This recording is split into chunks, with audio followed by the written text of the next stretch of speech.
It's good to see you guys. Uh, really, really tough game to watch. A lot of missed opportunities. I thought defensively, I thought the first two drives was kind of what I was expecting and really working for the entire game. I thought some of the line stunts we were doing and the quarters coverage that we're playing, guys were where they needed to be. A lot of the early drives was 11 personnel, and they went to 12 personnel, and we had a line movement package for that, and we didn't execute that as well. And there's a motion, and we got to get it back in the box. He didn't come in the box. He stayed outside. We have too many guys outside, and it pops. But then we get back to playing consistently, and it was from then on. It was a mix of the inconsistent spacing. We'd have 9 guys or 10 guys where we need them to be, and 1 or 2 where we don't, and we couldn't get it over that hump. I thought offensively, a lot of zero blitz, more zero than we've seen all year. I think there was parts of man free that we saw early in the game, and we're able to run some pick routes and rub routes essentially and be able to make some plays on it. It was a lot of the zone we saw. We're way effective on and really got them out of the zone. And, I think their third thing to go to was zero blitz. And it was basically that way for the rest of the game. And we could never quite get a throw and a catch to exploit it. We're a drop away, a miss away, a play away from, an 8-yard slant going 80 yards. And, if we would have gotten that early in the game, I think it's a different game. And so just frustrating. I think the emotions boiling over at the end is disappointing, and it's not us, and we're dealing with that now. But this morning's meetings was really good to move focus and to work on to a really good opponent here coming up. A lot of respect for Coach Brennan. I've known him, I think when I was at Cal Lu, I remember him interviewing for a job at Cal Lu. I was a student at Cal Lutheran. And, I was a student assistant, and our head coach there, Scott Squires, had me as a part of the interview process. And Brent came in, and we interviewed him. I remember I had a question or 2 questions. Every guy had a question that sat around the table. And he's just getting grilled, in the interview deal. This was 1990-something, So I've known him ever since then. A lot of respect for him. He's a great guy. I want to see him do well. And I know he's got his team playing well. Take any questions you guys got. Dave, with the Big 12 championship off the table in terms of goals, how have y'all sort of managed resetting goals, and has that been hard? Because guys maybe kind of disappointed that now they're shooting for maybe a bowl game. Yeah, we're working really hard to win. I think that's the goal, and to play better and to improve. And so, so much of what we talk about is, past performance doesn't predict anything in the future, right? Just because you won doesn't mean you're going to win next week, or just because you lost, no matter what the loss, doesn't mean you're going to lose next week. It's the choices that you make. It's the effort that you bring. It's the attitude that you decide on. Those are the things. So we're really focused on that, trying to go 1-0 today, if we can. Coach, you talked a lot about the players blocking out noise and all the outside stuff. How do you personally do that when, there's certainly some stuff that's probably hard to ignore. How do you handle that? I just get focused on my job, and then when I'm not doing it, don't go to my phone, and then I'm so exhausted, I crash, And so a lot of work to get done. I thought, the bye week was a bunch of work going into this last one, so it's just so frustrating that the outcome was what it was. This is just when you come off a bye, and it's so much of a faster week, just a normal week. And so there's so much work that's got to get done. There's really no time for anything but trying to get right to it. So I think all of that, and then just not looking at your phone. Dave, on the defensive side, you talked about where y'all got out of gaps and Mhm. stuff. Was it more on the second level? Was it some up front? What was it? I thought our linebackers played their worst game. I thought, you look at every touchdown just about that we gave up, it was that position group. And it's just, I don't know. We talked about, we had in 11 personnel and then in 12 personnel, we just played one coverage the whole game, but we had different fronts with stunts and stuff. Really kind of simple stuff, and we just, I think one of the things that we talked about this morning was here's all the clips of us in practice doing it right, and here's the first time we see it in a game and we do it wrong. There's a lot of hard answers that have to come from that question. Dave, do you feel like Sawyer, who was having such a great start, could not the burden, but the fact that he almost had to play the perfect game for you guys to have a chance to win, has he cracked in a way? And I don't mean that like fragile, but I hope you understand what I'm asking. Yeah, I think the pressure got to him. I think, there was, Sawyer could have played a better game, and, I could have called a better game. Our DBs could have tackled better in the game. But I thought that there's plays that we got to make versus how they're playing us, right? Whether it's man-to-man, and, I think Cole, we're able to connect with Cole on one or two. There's a whole lot more out there of just fade balls from that slot position that I thought were there, and we got to get it there. And then, the zero blitz, there's multiple times that we got inside breaking routes, and we got to connect with them. And I think,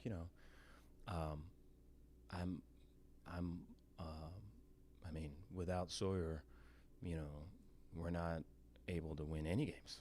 We're not to be in any type of position to get to a bowl game or to be competitive or any of those things. And so I just think Sawyer always wants to do what's right, and he always wants to go above and beyond. And so I think kind of get it to where it's kind of refocused and, hey, man, let's make this play. Let's execute this. I think to get it back to that level would be good for everybody. Dave, I saw Carl Williams in street clothes during the game, Yeah. but he was listed as available. Can Yeah. you give an update there? He's still working back to 100% full speed. I think let me say that his speed is good. His change of direction's got to improve. There's spots where, and maybe positioning where he could play and be effective. But I think as far as the whole gamut goes, I think we're still working to get there, with the goal to get there. Dave, you mentioned the other day you're going to need your leaders to lead. Have you seen that? Obviously there hasn't been much time since Saturday, but Yeah. What have you seen out of them? Yeah, there's been whether it was Saturday night or let's use an example of Saturday night. So we had commitment time Saturday night, and so for all the stuff that sucks, for certain guys it sucks even more. And so if they were late to a class or missed a class, then there's study hall Saturday night, and it goes from really right after the game to 2 a.m. And so doubles suck, And so our leaders were guys who were making sure they were there. And so they were making sure, hey, you're not, everyone feels like this, but you're going. And so it's been that way. It'll continue to be that way. I think as far as moving forward to next week or this week, I think it's showing up, making the decision to bring the right type of energy and focus and mindset, and then getting guys to match them and calling them out. And I count that our guys are going to do that. It seemed like Omar was battling to stay on the field in the Yeah. first half, and then didn't really play much in the second. How's he doing? And what does he mean to that, making the offensive line go? He's a big part of it. He's kind of the heart and soul of it. There's a tenacity about him, and just, they're good anger issues that come out in appropriate times, and we need that. And so I think for him, I think he's got maybe a doctor appointment here in the middle of the week. That's a big one. I think we get over that hump. I think we're expecting him, and so we're working towards that. I think he very much wants to finish what he started. What challenges does Arizona present? I thought, defensively, I have a lot of respect for their coordinator. I think he does a great job, and he has multiple spots he's been. They're pretty creative there, so there's some stunts and some pressures. They get in and out of 3 down, 4 down fronts. There's some good length in the back end. They've gotten a lot of takeaways, which for us has been an issue this year, and so I think that's a concern. And I think offensively, they've been able to run the ball and really hit on some runs, some big runs. And then quarterback does a great job of throwing the ball down the field. They've got guys that go up and get it. It's more of a vertical passing game. This is probably the first time, maybe since Arizona State, that a team's going to drop back pass just on first or second down. We just haven't seen it this year. Outside of probably Arizona State, most teams' quarterbacks are going to run, or they're going to be some type of RPO or play action or some type of thing. They're going to just sit back there and throw it. And so that's going to be a challenge for us because we just haven't really seen it most of the year. I think their O-line's massive, big dudes, and play hard. I think if you put it all together, though, they believe. There's confidence with them. They had a big win this past Saturday, and so you're going to have to crack the belief to get to the win. With bowl eligibility on the line, does that fuel more of a fire for the last 2 games? I think so. Our guys recognize that, and they want that. I want that. I want that bad for just the guys that deserve it, that deserve more than where it is right now. Dave, Mac hired you. Yeah. And he extended you. And there's 2 weeks left in the season. Have you had any talks with the administration or anybody about the future? And do you expect to be here not only the next 2 weeks, but into the future? Yeah, I appreciate that question, but our focus is just on right now and winning. There's nothing else really matters. For any chance at anything, I have to do my best, and our team has to do our best. And I'm just thinking, like, for our fans, I'm thinking for our players and their families. I'm thinking for everyone that wants to don a BU something on a Saturday. We have to play better than what we're playing. And, if I can get the football better, I really believe all the other stuff will work out, and it will be however it'll be, and I put my faith in it. But the football's got to get better, so that's what I'm focused on. Dave, is the QB run not as big a weapon for them? Is he more of a passer? He is, yeah. He can run the ball. He scrambles, particularly to his right. He's going to scramble to his throwing hand, and he'll elongate it to try to throw it. They're pretty good on their scramble drill. We were able to hit one of those last Saturday for a touchdown there at the end, but they do a pretty good job of it.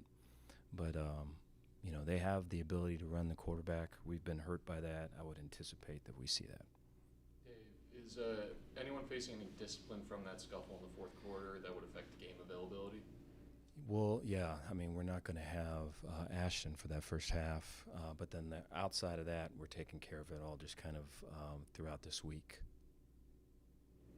How big a blow is that, losing Ashton for a half? You've got good receivers, but I thought Ashton was really playing hard. I thought there was catches that he made where he was playing really full speed, and but then what really showed was there was catches the other guys made, and he was racing to get blocks, and he was sacrificing himself to get blocks. He got up in front of the team prior to that game on Friday and said that he was going to play with crazy effort, and he did it. I just think in that moment, he has to control his emotions. You have to be all the way in and then all the way out at the same time, and we're still working on that with him. Yeah, how hard is that in the heat of the moment like that? Yeah, that's part of it. You just represent so much more. There's so much more at stake than just, what you feel at that particular time. And so that whole thing's a thing.